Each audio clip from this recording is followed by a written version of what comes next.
more on the people in Seattle. And you know I'm in Seattle because you can, it's not because of the Space Needle over there where I used to have sex in the bushes, or Queen Anne Hill where I used to have sex at the Lookout, or Magnolia where I used to have sex in the park over there. None of that you see. Well, actually, this isn't that good a resolution. You know I'm in Seattle by that. This is a bad example here. It might not even reflect right. It's the frickin' rain. It's the frickin' rain and the clouds. That's how you know. Everything else can be photoshopped, doctored, just like a lot of the movies they claim that were made here weren't really made here, and I was in some of them, but I wasn't because I got cut out, but so what? And so that's how you know I'm in Seattle. So basically this is about Seattle people, part two. I did a part one. I talked about racism and that stuff and the earlier brushes I had with it when I was younger. So let's see. In a nutshell, the people in Seattle are really, really cool. They always have been. Of everywhere I've been to, they've been, for the most part, accepting of each other. They would talk to you like years ago if I'm waiting for a bus. I can talk to him. It was like Forrest Gump, you know, basically. You could just talk to anybody anywhere and tell them your life story and learn stories about them and exchange information with somebody you don't even know. I mean, that was one of the most beautiful things about Seattle growing up people-wise is you could talk to a complete stranger about anything, you know, at most any times of the day. I mean, if you come up to somebody in an alley in downtown Seattle in the dark, even back in the day, they'd be a little bit leery of talking to you, but you know, other than like extreme circumstances,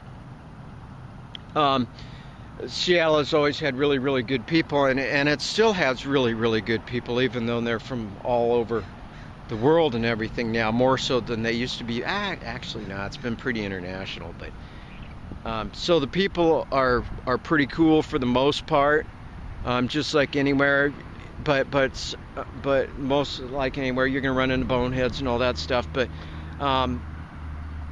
it's the whole country or whatever, it's just becoming really antisocial.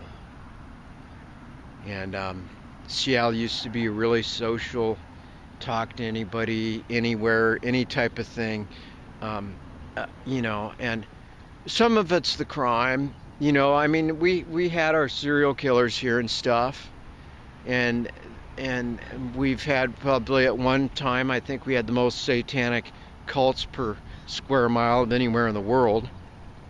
But and I knew some of them, but not that I was one. I just knew them because I socialize with everybody. I don't care who or what you are, if you're willing to socialize with me. But anyway, so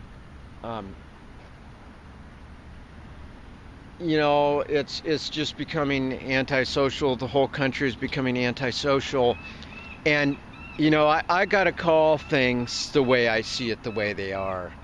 You know, because I grew up in the 70s, party animal to the max, orgies in the high school basements of houses, and in the bushes, like I said over there, you know, the sex generation, everybody was screwing in the parks.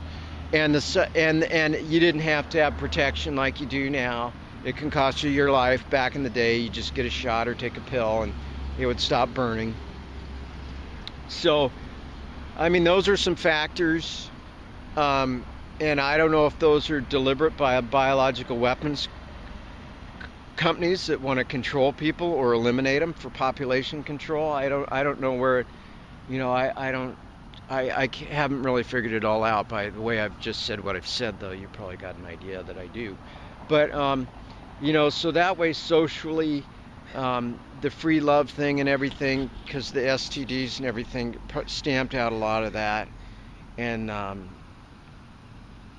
then as far as people interaction and all that has changed in Seattle a lot. Like, you can't talk to somebody anywhere at any time about anything like you used to be able to, because like LA, even in broad daylight. Even like I was on this really nice, what's the name of it? It's in LA. It's this freaking, no, that's Sherman Oaks. I'm thinking Topanga Canyon, but that's Sherman Oaks. It was a really popular hike out of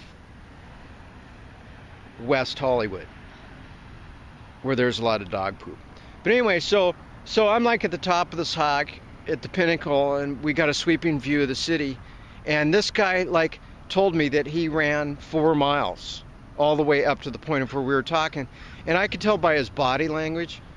I told him I was from Japan back then, and I was there trying the acting thing and all that stuff. And I could tell by this guy's body language that he was nervous. I'm in my frickin' 50s, and he just ran 4 miles, and he's like in his 20s. I mean, he shouldn't be nervous, I don't think. But he was, you know. So, and I wasn't like trying to pick up on him or anything like that. You know, he was just nervous, and that's what happened is because the crime in this country has deteriorated so much that people are scared of each other now. And the news exacerbates it. I mean, we have had crime, you know, ever since history began and all that, but the news exacerbates it and makes it worse. And they know, and the mainstream media and the movies know, the more violence, killings they have and all that stuff, they're going to get more ratings. And so that's part of the problem right there, is all the profit they're making off it. And it's to control. Look, if I would have hired a gull, you know, you're being gullible now. They're all going for food somewhere, but I don't see anybody feeding them. I didn't tell them to do that. But anyway, so socially, people become more scared of each other. Now, I was driving a cop car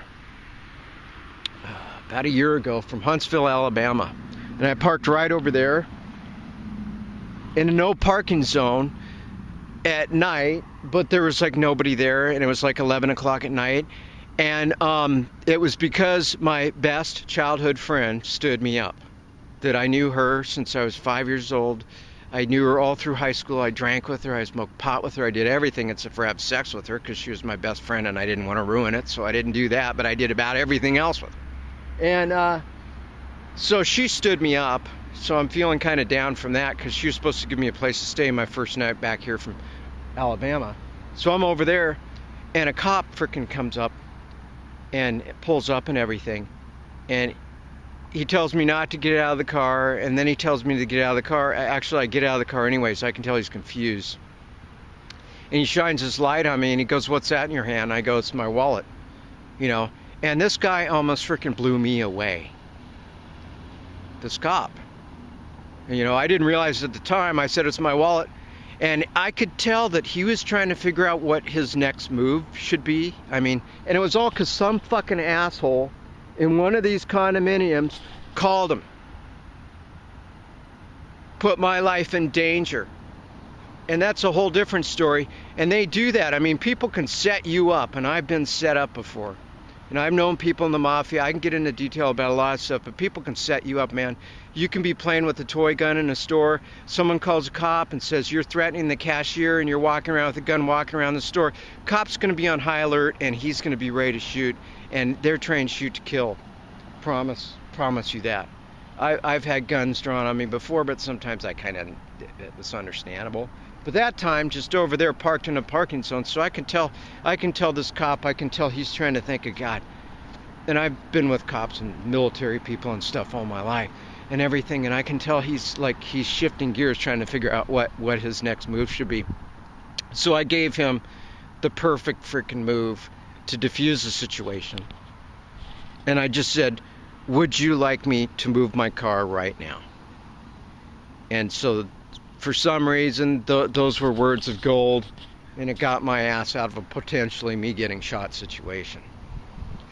And that's just another example of how scared the police are. I don't have any disrespect for cops at all, because I know they're just doing their job They're just enforcing laws that were written by rich people and attorneys and stuff like that, and mafia and politicians and whoever.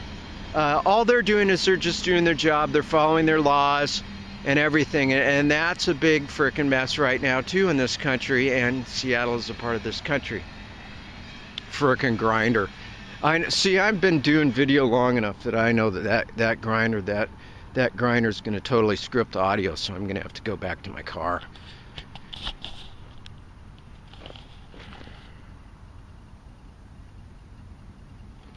Well, maybe he'll stop for a minute.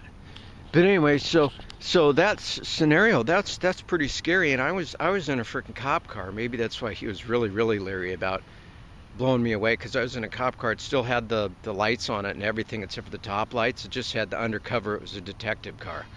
So, oh God, here goes the video. But anyway, and so the other part I was going to get into, and I don't even know if this is going to work, but that's going to really screw up the audio, I can tell. But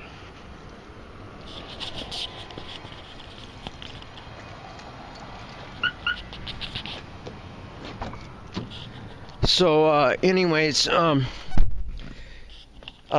everybody's scared of everybody, and that's kind of nationwide and everything. So that's happened in Seattle. And then, God, I'm going to have to go into another part. I'm just not going to get it all now on the people in Seattle, so I'm going to do another segment.